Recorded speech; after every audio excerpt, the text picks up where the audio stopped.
Pessoal, eu estou aqui para completar aquela parte das cores que nós falamos no vídeo sobre a expressão plástica e queria falar com vocês um pouco mais sobre a harmonização das cores. Na verdade, a harmonização das cores é algo que você poderá adotar ou não. Segundo Joseph Albers, no livro Interação das Cores, vocês podem adotar um esquema de harmonização de cores ou não, e ele faz corresponder, ele faz uma analogia de que a harmonia das cores é como se fosse a simetria em relação às formas. A gente poderá adotar ou não, mas é interessante, assim como na teoria da música, teoria musical, que na teoria das cores também a pessoa que trabalhe com efeitos cromáticos entenda sobre essas harmonizações, sobre aquilo que dá maior conforto à visão, né, em relação às cores, porque poderá ter maior controle, poderá até fugir a isso, mas terá que fugir com consciência. Eu quero dar até um exemplo interessante em outra área, que é no cinema, né, nas trilhas sonoras de música, que eu sou fã. Tem um filme chamado Um Clarão nas Trevas, em que o compositor Henry Mancini, né, o diretor é Blake Edwards, né, o compositor Henry Mancini, ele resolveu fazer uma coisa que quase ninguém tinha feito e nem tinha pensado, né, fazer anteriormente, porque muitos que vinham daquelas escolas clássicas de música, conservatório, etc., nunca pensou na possibilidade, por exemplo, de utilizar um piano desafinado. E ele fez isso. Ele simplesmente, depois de já ter mostrado o tema musical principal do filme o tempo inteiro, ele em um momento de tensão do filme, que é até com a atriz Audrey Hepburn, que é cega, e quando estava se sentindo ameaçada, ele toca esse mesmo tema com o piano desafinado, para vocês perceberem que é possível a gente até utilizar esquemas, escolher esquemas não harmônicos dentro da composição. É importante dizer isso para que vocês não entendam que quando a gente fala de harmonia das cores, está se considerando que essas cores deverão ser adotadas sempre. É importante também levar em conta que numa paisagem urbana, se preocupar com o conforto visual nas interações entre as cores é importantíssimo, porque realmente você vai estar, aquele prédio vai estar ali aparecendo na paisagem por muito tempo e muita gente vai passar por ele. Então a gente, em muitos casos de arquitetura de interiores ou de preferências muito específicas de clientes que dizem: eu gosto muito do verde, eu gosto muito do azul, eu gosto muito do amarelo, você vai ter que adotar e colocar essa preferência em primeiro lugar. Mas a gente abre mão da preferência das cores muitas vezes quando ela não é o ponto que é decisivo, porque quando você tem um grupo muito grande de pessoas, você tem que realmente apelar para outros parâmetros, e um desses parâmetros é justamente o conforto visual, a harmonia, que não é nem sempre só fisiológica, mas também psicológica.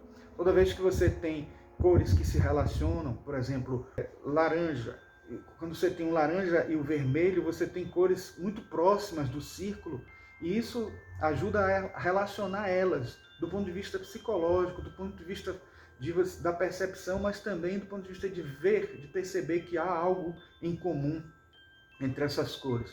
Mas quando a gente começa a se afastar, a gente também começa a perceber a necessidade de interagir com as cores opostas, porque nós temos fisiologicamente aquela questão dos cones que enxergam cores opostas, utilizando todas as células que compõem esses cones, e isso dá um conforto maior, como nós já explicamos na aula sobre expressão plástica.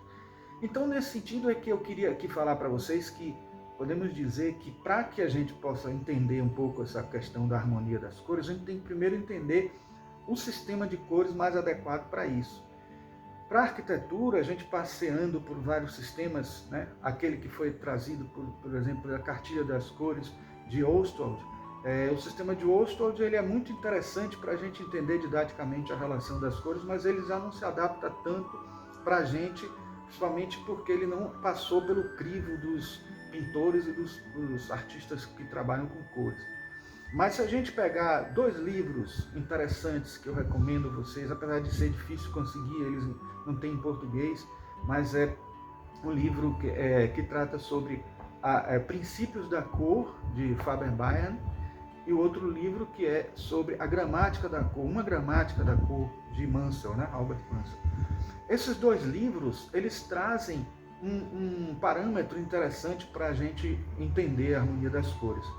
Mas antes disso, a gente tem que entender que vamos ter que adotar um sistema de cores quando falamos de harmonia das cores. Um sistema de cores que vai mostrar uma relação geométrica, né, entre esses matizes, essa luminosidade, essa saturação. O sistema de Mansell é o mais adequado para isso, porque ele trata justamente de cores pigmento que a gente vai adotar quando for executar uma obra. A cor que vai para a superfície é uma cor pigmento. Até mesmo aquelas da cerâmica são pigmentos colocados na cerâmica. Então, a gente tem que entender que no sistema de Mansell existe uma notação, uma nomenclatura interessante que trabalha com a espacialidade da cor. A primeira coisa que a gente tem que entender é que existe uma escala de luminosidade, né, do preto ao branco, e que é dividido em 10 partes, o que não significa que são só 10 passos para chegar do preto ao branco. Na verdade, podem ter frações, subdivisões. Então, ele já utiliza essa nomenclatura, e essa nomenclatura é clássica, é utilizada até em digamos assim, documentos de teses de doutorado, e também para poder especificar o grau de luminosidade que determinada lâmpada atinge, etc. Isso é utilizado tecnicamente, né, o sistema de Mansell. É uma letra N que traduz essa escala de luminosidade que fica no centro do sistema do sólido, né? Percorrendo do centro para a periferia, a gente tem a escala de croma ou de saturação. A escala de luminosidade é também conhecida no sistema de Mansell de valor, né? Na escala do raio, né, que a gente tem do centro para a periferia, a gente tem aumentando a saturação ou croma, que quer dizer a pureza da cor. Quanto mais na periferia, quanto mais afastado do centro, mais pura é a cor, porque menos misturada ela está com o branco, com o preto ou com o cinza. Então ela está a cor pura, né? E por último a gente tem a escala de matizes ou de tinta, como é chamado no sistema de Mansell, né, em inglês tints, né? Então a gente tem essa variação de matiz que é exatamente a tonalidade, as várias cores que a gente pode enxergar. No sistema de Mansell existem 5 cores principais que ele designa por letras no inglês, né? Y, yellow, B, blue, R de red, vermelho, etc. E entre cada uma dessas 5 cores a gente tem as cores intermediárias. Então, no total, ele trabalha com 10 cores, né? Ou 10 nomenclaturas de cores, vamos dizer assim, né? No círculo dele. Mas a gente tem que entender que cada cor dessa, cada nomenclatura dessas 10, a gente tem uma variação de 0 a 10, o que significa que a gente vai ter um total de 100 cores, 100 matizes. Claro que não tem como dar nome a todas elas, por isso que ele utilizou uma escala de 0 a 10 para classificar 10 tipos desse tipo, então, desse jeito. Então você tem de 0 a 10, cada um desses 10 exemplares, você tem no total 100. Nós conseguimos enxergar até 116 matizes. As mulheres enxergam mais que os homens, como eu já falei naquele vídeo, mas em geral a faixa é essa, entre 100 e 116. Trabalhando com 100 já está de bom tamanho, porque é um número já grande de matizes que se consegue representar. Então, dito isso, falando sobre já esse espaço da cor de Mansell, a gente pode falar para vocês os 4 tipos de esquemas que são os principais que a gente pode usar na arquitetura, e que são muito úteis para vocês compreenderem e até fazerem experiências, testes, né? Não considerando que isso é uma verdade absoluta em relação ao entendimento de como vai ficar melhor o projeto de vocês. Mas é interessante fazer esses testes e perceber o que está faltando, o que precisa ser colocado em termos de coloração. Então, o primeiro esquema é o esquema de acromáticas. É exatamente o esquema presente no eixo central, onde a gente vê os valores sem croma. Então, muitos consideram isso como ausência de cor, então seriam acromáticos os esquemas. Dentro desse esquema, o diálogo entre Mansell e Baeyen, que formam o sistema Mansell-Baeyen, ele considera que as escalas de cores ou de acromáticas, que não cores no caso, elas devem estar sempre espaçadas, né? Igualmente espaçadas, e tendo sempre o N5, que é a cor média, né, intermediária, com luminosidade média, como centro, né? Então, se você for colocar uma cor muito luminosa, você coloca outra simetricamente abaixo desse N5 para poder criar esse fator médio de luminosidade, né? Ou, em outras palavras, para compensar o grau de luminosidade, e o seu bastonete vai agradecer, que é a célula da sua retina que vai ter essa compensação quando as duas ficarem acontecendo no momento em que o olho fica passeando entre uma cor mais clara e uma cor mais escura.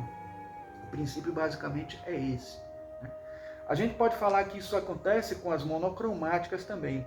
Então outro esquema é o esquema de monocromáticas. A gente pega só uma faixa, né, das cores, uma cor só, um matiz só, e trabalha sempre um tom médio como base, como centro das relações entre essas cores que vão acontecer dentro da faixa monocromática de uma área só. Então é interessante criar esse esquema de cores igualmente espaçadas. Quero lembrar vocês que essa variação de croma ou de saturação do sistema de Munsell, ela geralmente é colocada de duas em duas, mas lembrando que dentre uma e outra você tem mais um matiz, e você pode ter frações de matizes, então a saturação também pode ter uma graduação muito grande. Agora, ela representa de uma maneira fiel a situação das cores e suas luminosidades, então a gente tem diferentes saturações máximas para diferentes matizes dentro do círculo, né? Por isso que o sólido de Munsell não é um cone duplo, nem é uma forma regular, é uma forma completamente irregular, porque trabalha em cima justamente do nível de saturação que cada matiz consegue alcançar. Agora, falamos já das acromáticas, das monocromáticas, né? Aí partimos então para as análogas. Existe o esquema de análogas, que é trabalhar com as cores mais próximas do círculo. É importante entender que as análogas, elas podem ter, digamos assim, tons mais ou menos iguais em termos de saturação, mas podem ter variação. Quando você põe uma cor com uma saturação maior, uma intermediária e outra com uma saturação menor, você equilibra também esse nível de saturação. Existe um princípio que é trabalhado por Faber-Birren no seu livro Princípios da Cor, que é justamente esse. Toda vez que a gente for trabalhar com uma cor muito saturada, é bom que a outra cor que vá trabalhar junto com esta, quer seja oposta, quer seja análoga, ela tenha uma saturação mais baixa para que haja esse equilíbrio.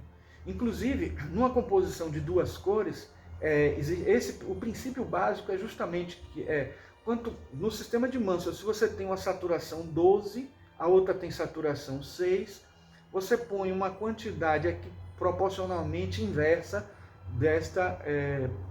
dessa saturação, para que haja uma compensação da saturação, né? A grosso modo, isso equivale a dizer assim, se eu tenho um vermelho muito vivo, um verde mais apagado, eu ponho o vermelho em quantidade menor, ele bem saturado, né? E o verde menos saturado em quantidade maior. Isso tem uma equivalência muito grande também com a música, porque a música costuma considerar que, quando é tratada, né, como música tonal e não atonal, como as músicas contemporâneas, ela tinha sempre uma tônica e uma dominante. A tônica era a nota que, por exemplo, alguém está tocando algo em dó, essa nota dó é a tônica. E a dominante é aquela outra que permeia também a música, mas que não é a que é considerada tônica. Então, na composição com cores, a gente também tem uma que é tônica e outra que é dominante, que é aquela que pode ter até em maior área, mas por isso chamada dominante, mas a tônica é tão forte que ela acaba dando o tom, vamos dizer assim, né?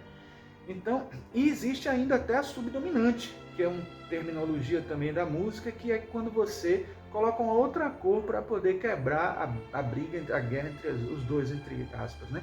Então, na verdade, você põe até uma cor intermediária, muitos pintores usam até uma cor que é uma mistura das duas, intermediando elas para poder criar uma, digamos assim, integração entre elas, essas cores, né? Então, eu falei da acromática, da monocromática, as análogas, que são essas que eu falei de próximas do círculo, e agora vamos às complementares, ou opostas.